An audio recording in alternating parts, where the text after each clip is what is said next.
In yet another candidate for best win of the season, the Rangers rally out of a 3-goal deficit to take down the Edmonton Oilers 5-4 in a 6-round shootout. Gerard Gallant pushes all the right buttons, and Igor Shesterkin slams the door after what was certainly a shaky first period for the reigning Vezina winner. And the Rangers conclude a 4-game road trip by getting 7 out of a possible 8 points following an overtime loss in Calgary. All that and much more on today's episode of Locked On New York Rangers.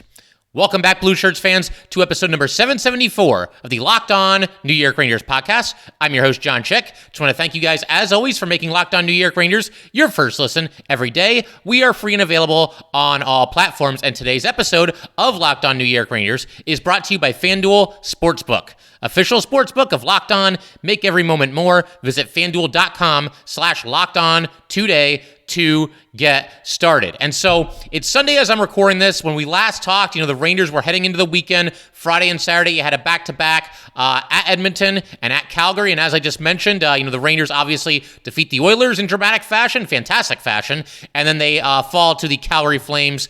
Tough loss there.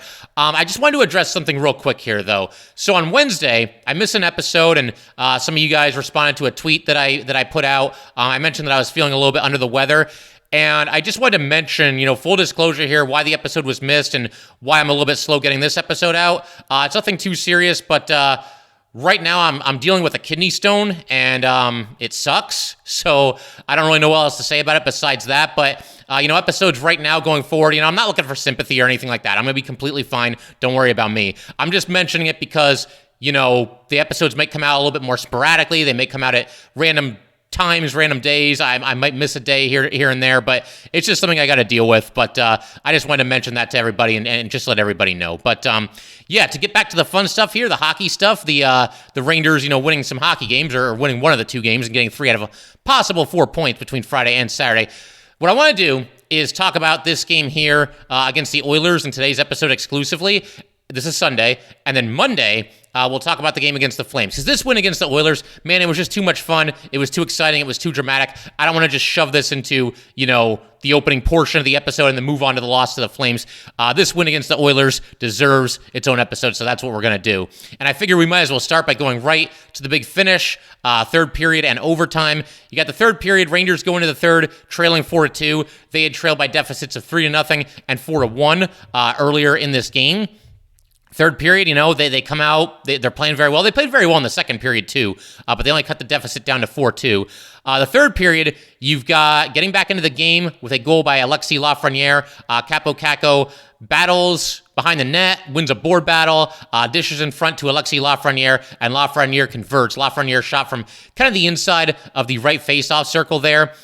Philip Hedl had won the faceoff, and Kako pretty much got in there behind the net, went to work, battled along the boards, and then dished in front to Alexis Lafreniere, and Lafreniere with a snipe looked like it went into the far side of the net there. So that was awesome. Cut the Ranger deficit, like I said, from 4-2 to 4-3. Really got them back into it, and at that point, you're feeling pretty good, like the Rangers could really pull this off, pull a rabbit out of their hat, and pay the Oilers back, because if you guys remember, at a game in Madison Square Garden earlier this year, the Rangers were winning 3-0 going into the third period in that game. Looked like they had everything in hand, and the Oilers came storming back, scored 4 goals in the third period, beat the Rangers 4-3. The Oilers have been saying, apparently, that that's the game that kind of turned their season around, and, hey, more power to them. They pulled it off, but it was really nice to see the Rangers kind of return the favor here, go into Edmonton and deal them that kind of a loss, storming back from, once again, 3 goals down, deficits of 3-0 and 4-1. But then, of course, the Rangers tie the game a little bit later on a 2-man advantage. They were patient with the puck. I thought, during this 2-man advantage, it was bordering on maybe being a little bit too deliberate, but hey, they converted. You got Panarin passing to his left to Mika Zibanejad. Mika Zibanejad in deep to Adam Fox. Fox back to Mika, and Mika just cranks a shot, snipes a shot, and scores, ties the game at 4-4. And that set the stage pretty much for overtime at that point. Overtime, couple of chances both ways. You had Philip Hedl with a great chance in deep. This was like in the first 30 seconds or so. Great pad save by Jack Campbell. That kept the game alive for the Oilers. You have a 2-on-1 going back the other way, and it's Draisaitl and McDavid. And 2-on-1s are never ideal. When you're going up against Draisaitl and McDavid, it's especially not a good thing. But K'Andre Miller was back. I thought he defended pretty well here. Took away the pass forced Draisaitl to shoot, and Igor turned aside the shot, so that kept the Rangers alive at that point. And then the Oilers actually got a power play late in the overtime as well. The Rangers had to kill off about a minute of power play time for the Oilers. They were able to do that, and the overtime period expired, and we go to a shootout and what turned out to be a 6-round shootout. And again, just a great win here for the Rangers. Obviously, it's pins and needles, and I know there's mixed feelings about the shootout. Connor McDavid made his feelings very clear about the shootout, and we'll talk about that in due time as well. But as for the shootout itself, you have both teams scoring in the first round. Nugent Hopkins, he went in kind of medium speed and just beat Igor with a pretty simple wrist shot. I think sometimes as a goalie in a shootout, you're probably looking for somebody to do something elaborate or fancy or try to trick you in one way or another. And in some ways, I think you can almost get tricked when somebody just takes a really standard shot, as Nugent Hopkins seemed to do here. I mean, he stick-handled a little bit, but for the most part, this is just a pretty standard wrist shot, and he scored on it. But Igor slammed the door after that, which is the theme for him after what was a shaky first period. And more on that in a little bit as well. But then, the Rangers immediately tie it. You've got Kaapo Kakko leading off the shootout for the Rangers. He goes up to on the right side a little bit, stick handles on the doorstep, pulls it to his backhand, lifts it into the net. About as smooth as it gets here. Just great hands and just a great goal by Kaapo Kakko here, who's becoming one of the go-to guys for the Rangers in the shootout. You're going to get Panarin. You're going to get Mika. I think at this point, you're kind of looking at a situation where Kakko seems to be the preferred third guy, and a lot of times they lead off with him. Maybe the idea being that the game won't be on the line when he's shooting, and you can leave that to the veterans in Panarin and in Mika. But yeah, it looks like Kakko is kind of, I don't want to say has a stranglehold on that role, but it seems like he's the preferred choice as far as the third shootout guy for the New York Rangers, and he converts here. Whole bunch of other stuff happened as well. It's a 6-round shootout. We go to the 6th, though, and Igor makes a great save on Yamamoto. Just cool, calm, and collected. Just did not seem like this puck was going to get by him under any circumstances. Makes a pad save. And then in the bottom of the 6th, so to speak, you've got Alexis Lafreniere. Goes up the ice, slightly up the right side, goes to his backhand, and a little bit of a change-up right between the legs. And again, just an awesome win for the Rangers. This was their first lead of the game, is when the game ended, and the game ended in the 6th round of the shootout. So that's awesome stuff right there, and just a great example of this team, sticking together, not giving up. I mean, hey, they'd won 6 straight games coming into this contest. It's not like this was like a bona fide must-win game for this team. Would have been easy to just say, hey, you know what, it's not our night, things aren't working, we'll figure it out tomorrow, this, that, and the other thing. No, they battled back after a rough first period, and obviously got the job done here. And like I said, a character win, one of the top 3 wins of the season, you would have to believe. I haven't done my rankings yet, but it's going to be up there, that is for sure. I want to, in just a second, talk about why I didn't think that, even though the Rangers were down after the first period and down big, down by a score of 4-1, why I didn't think that all hope was lost for this game, why I thought it was at least possible that they could come back, and I swear I'm telling the truth there. Did I 100% expect them to win the game? No, but as far as being down 4-1 after the first period, this didn't seem as dire as a 4-1 deficit after the first period would typically be. And I'm going to explain why in just a second here. And we will do that in, just a minute. But first, I just got to let everybody know, today's episode of Locked On New York Rangers is brought to you by Athletic Greens. I use Athletic Greens literally every day. I started taking AG1 because I wanted a supplement that actually tastes great, and I wanted to see what all the hype was about. Now I've been on it for about 9 months, and I love it. It doesn't taste like it's super healthy, has kind of a mild tropical taste that I actually look forward to each morning. So what is this stuff? With one delicious scoop of AG1, you're absorbing 75 high-quality vitamins, minerals, whole food source superfoods, probiotics, and adaptogens to help you start your day right. This special blend of ingredients supports your gut health, nervous system, immune system, energy, recovery, focus, and aging, everything. It's lifestyle friendly. Whether you eat keto, paleo, vegan, dairy-free, or gluten-free, it costs you less than $3 a day. You're investing in your health, and it is cheaper than your cold brew habit. Athletic Greens has over 7,000 5-star reviews. Right now, it's time to reclaim your health and arm your immune system with convenient daily nutrition. It's just one scoop in a cup of water every day. That's it. No need for a million different pills and supplements to look out for your health. To make it easy, Athletic Greens is going to give you a free 1-year supply of immune-supporting vitamin D and 5 free travel packs with your first purchase. All you have to do is visit athleticgreens.com/NHL Network. Again, that is athleticgreens.com/NHL Network to take ownership over your health and pick up the ultimate daily nutritional insurance. All right, we just want to thank you guys, as always, for making Locked On New York Rangers your first listen every day. We are free and available on all platforms, including YouTube. And so, as I just mentioned a second ago, I kind of want to break down the reasons why, not that you, again, expect like a monumental win or you're guaranteed a win when you're down 4-1 after the first period, but I don't know. There was just something about this game, a couple different reasons why I felt the Rangers were still in it. I thought a win was still at least possible despite, once again, the deficit. First and foremost, in the first period, I felt that the Rangers had just as many, if not more, quality scoring chances as did the Edmonton Oilers. And that's despite the fact that once again they were down 4-1 at the end of the first period. I thought the first 5 or 6 minutes of this game, whatever it was, the Rangers were swarming. They were getting some good chances. The reason for the deficit, there's a few reasons. For starters, Jack Campbell was very, very good. Obviously on the other side of the ice, so he was making some really nice saves, and obviously a big reason why the Oilers weren't giving up any goals. Two that really spring to mind as far as early chances for the Rangers in this game. Lindgren went in deep, had a great chance for a tipping goal. A pad save was made by Campbell, and then Jimmy Vesey had an excellent chance as well. He was in deep, and Campbell denied him as well. Just two examples, but Campbell was really good, especially early in this game. And on the other end of the ice, I thought the Rangers, it was just kind of a case where they were shooting themselves in the foot. Igor wasn't very good either. The Rangers were having some trouble clearing guys out of their crease, and the Rangers were also taking some bad penalties. And that adds up to a situation where you're probably going to be giving up some goals. I thought, the first 2 goals that the Edmonton Oilers scored in the first period, I would put that on the Ranger defense. I don't think the Rangers did a good enough job clearing guys out of there. There was one by Barry where, he might as well have rolled out the red carpet right to the front of the net, and he was able to score on that one. The last 2 goals, I thought were more on Igor. I thought, again, he wasn't getting a ton of help on any of them, but they're goals that he should not allow, that he should stop, and certainly that we expect Igor Shesterkin to stop.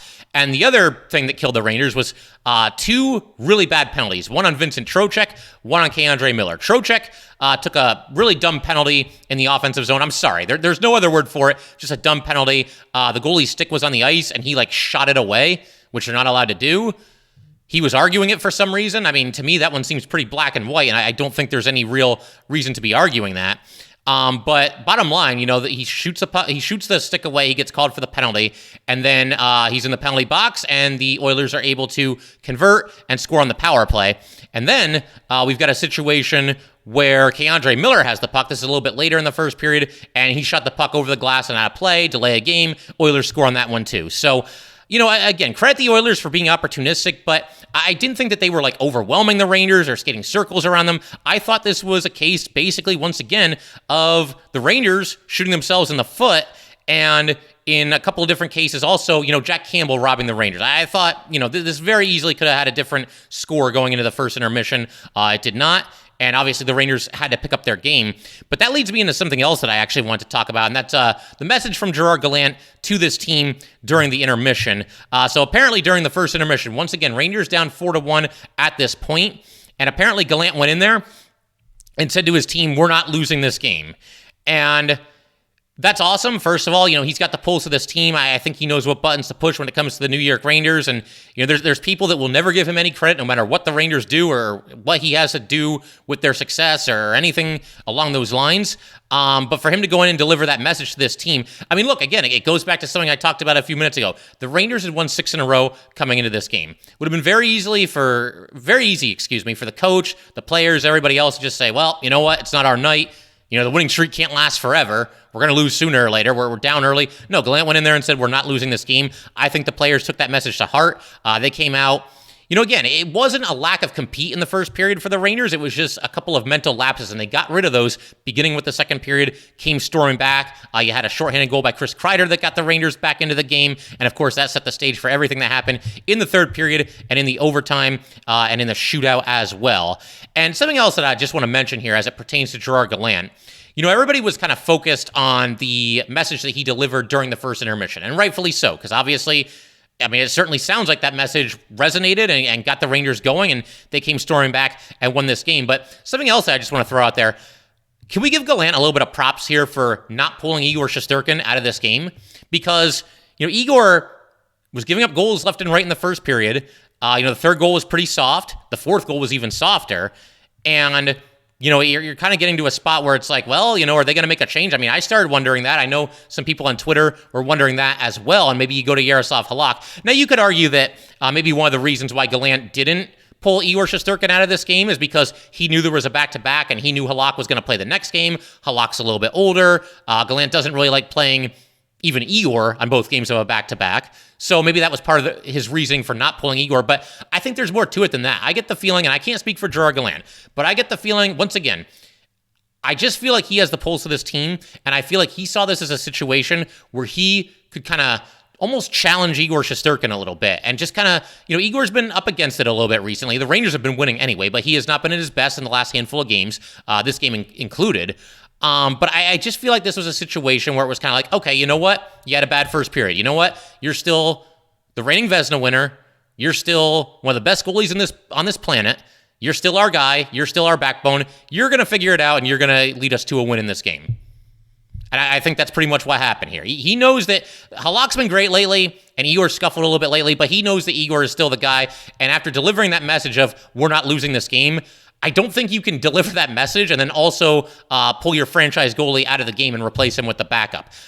He found a way to galvanize this team, and I think part of that was the decision to let Igor in this game. And lo and behold, Igor Shesterkin the rest of the way does not give up a single goal. He shuts them down for the second period, the third period, overtime, and then only one out of the 6 skaters that he faced in the shootout was able to score. So great stuff all around there, and I got to commend Gerard Gallant for the message that he delivered and also his decision to, once again, leave Igor Shesterkin in this game and let him finish what he started. And obviously, a lot of credit to Igor as well for shaking off a rough first period, coming back with some nice saves. We'll get into that in just a little bit. But first, I just got to let everybody know, today's episode of Locked On New York Rangers is brought to you by FanDuel. The midway point of the NBA season is here, and now is the perfect time to download FanDuel, America's #1 sportsbook, because new customers get a no-sweat first bet up to $1,000. That's bonus bets back if your first bet doesn't win. Just download the FanDuel Sportsbook app. It's safe, secure, and super easy to use. Then you can bet on everything, from the money line to point scores to threes drained. Plus, FanDuel even lets you combine your bets for a chance at a bigger payout with a same-game parlay. So don't miss the chance to get your no-sweat first bet up to $1,000 in bonus bets when you go to FanDuel.com/LockedOn. That's FanDuel.com/LockedOn to learn more. Make every moment more with FanDuel, an official sports betting partner of the NBA. All right, so I mentioned a second ago, Gerard Gallant and a couple of the reasons why I felt like the Rangers could get back into this game. Obviously, he pushed the right buttons during the intermission. But I got a couple of other reasons why I felt after the first period that victory was still attainable. Some of the more tangible reasons here.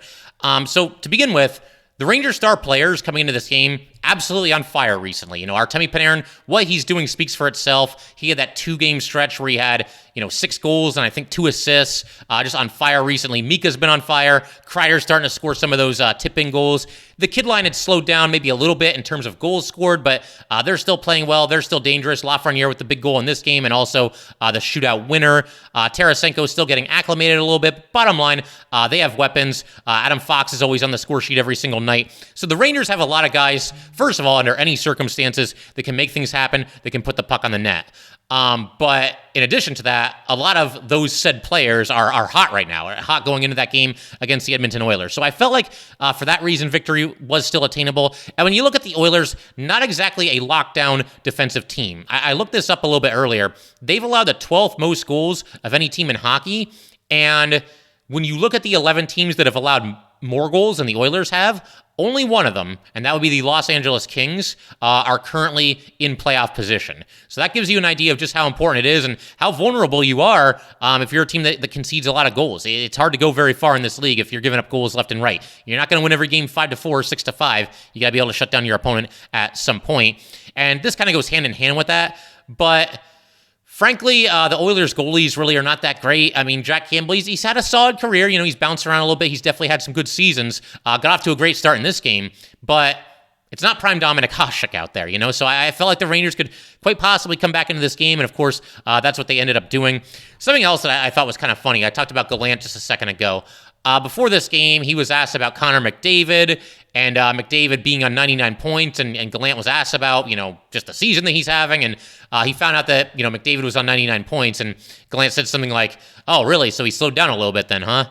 And, mentioned he'd like to keep them on 99 points, or keep McDavid on 99 points, but wasn't so sure if the Rangers could do it. And, of course, McDavid ends up with 2 assists.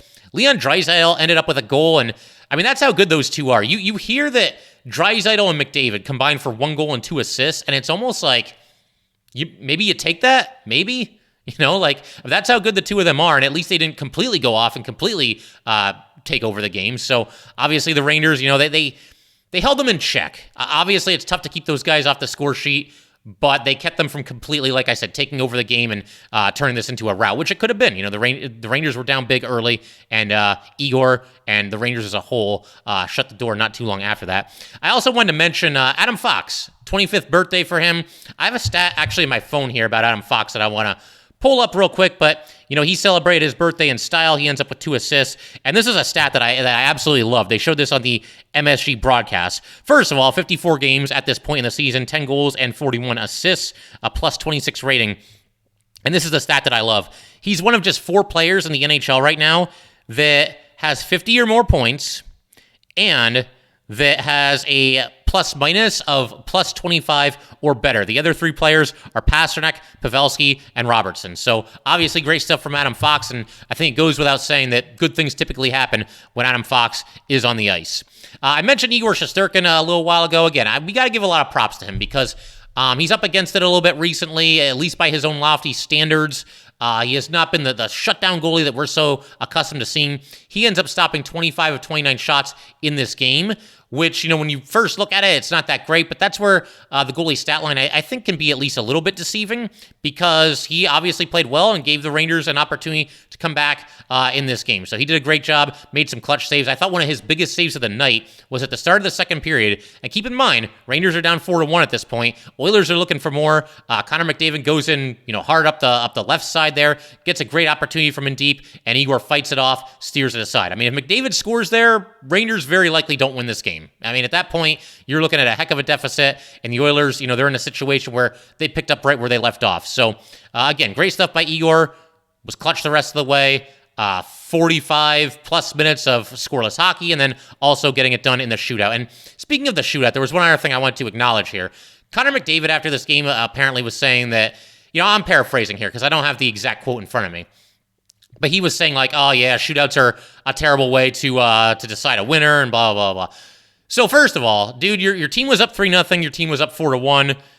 Find a way to win the game. That's first and foremost. And on top of that, did the Rangers make any excuses like that when they lost to the Oilers, when the Oilers came back from down 3 goals against them in Madison Square Garden earlier this season? I don't think so. I think, if anything, the Rangers were just discussing with themselves at that point because that was when they were really up against it and really going through a tough stretch. But something else that I've noticed here, and it's not just Connor McDavid. I'm not picking on McDavid. He's whatever. I'm kind of impartial when it comes to Connor McDavid. But people, it's a polarizing thing when it comes to shootouts. A lot of people like it. A lot of people don't like it. For me, it's kind of an imperfect way to determine a winner of a game. I don't need to see the Rangers tie 16, 17, 18 games a season. I like to determine a winner at the end. And I've said this before. I like shootouts in the regular season. Keep them far, far away from the playoffs. In the playoffs, you got to go to sudden death. You got to play 5v5, and the game has to be determined by somebody scoring a goal. To me, it's just that simple. In the regular season, though, 82 games, you can't have sudden death overtime going on and on and on and on. That'd be ridiculous. And on top of that, the shootouts are exciting. But one thing that I've noticed, whether it's McDavid or any of the other shootout naysayers, the people that don't like the shootout, not all of them, but a good chunk of them, always say, nobody likes the shootout. Everybody hates the shootout. The shootout's so stupid. Everybody thinks it's stupid. No, they don't. I don't think it's stupid. I like it. I enjoy it. I think it's exciting. Again, it's an imperfect way, in my very humble opinion, to determine a winner of a game, but I don't need to see ties and more ties and more ties and more ties. I want to see a winner at the end of the day, and you're putting, the best players in the world on display out there. Typically the very best players are going to be the ones taking part in the shootout, and obviously there are some world-class goalies that are going to be doing their thing as well. So, to me, shootouts are fine. I don't have a better way to break a tie when it comes to regular season NHL games. That's just my thoughts on it. And to me, in a way, winning this game in a shootout, which is always kind of chaotic, and it is a little bit of a crapshoot, I'll admit that, but winning it in that manner, or that manner after you are down for the entire game and you're chasing these 3-goal deficits, that almost made it a little bit more poetic, winning the game in such a over-the-top way as the shootout presents. So, awesome win for the Rangers. I don't care if it happened in regulation or overtime or the shootout. They found a way to get it done after once again being down 3-0 and 4-1. Awesome win for the New York Rangers. So in our next episode, like I said, this is a Sunday special here. Going to be publishing this on Sunday. In our next episode, it's going to be happening on Monday, and my plan is to cover the Flames game on Saturday. Like I said, I didn't want to just box both games into one episode here, especially because the Oiler win was as awesome as it was. And I'll just do my best to keep producing episodes for you guys as much as I possibly can here. Rangers also going to be back in action on Monday at home against the Winnipeg Jets. Going to be very nice to get back to a 7 p.m. start time. And then on Tuesday, we'll have the recap of that game, and I'll share my thoughts on everything that happened there. But that will do it for today, guys. Once again, if you'd like to get in touch with this podcast, please send an email to lockedonnyrangers@gmail.com. Once again, that is lockedonnyrangers@gmail.com. And definitely give us a follow on Twitter as well, at @LO_NY_Rangers. Once again, that is at @LO_NY_Rangers. And definitely subscribe to Locked On New York Rangers YouTube channel. Thanks again, guys. I'll see you next time.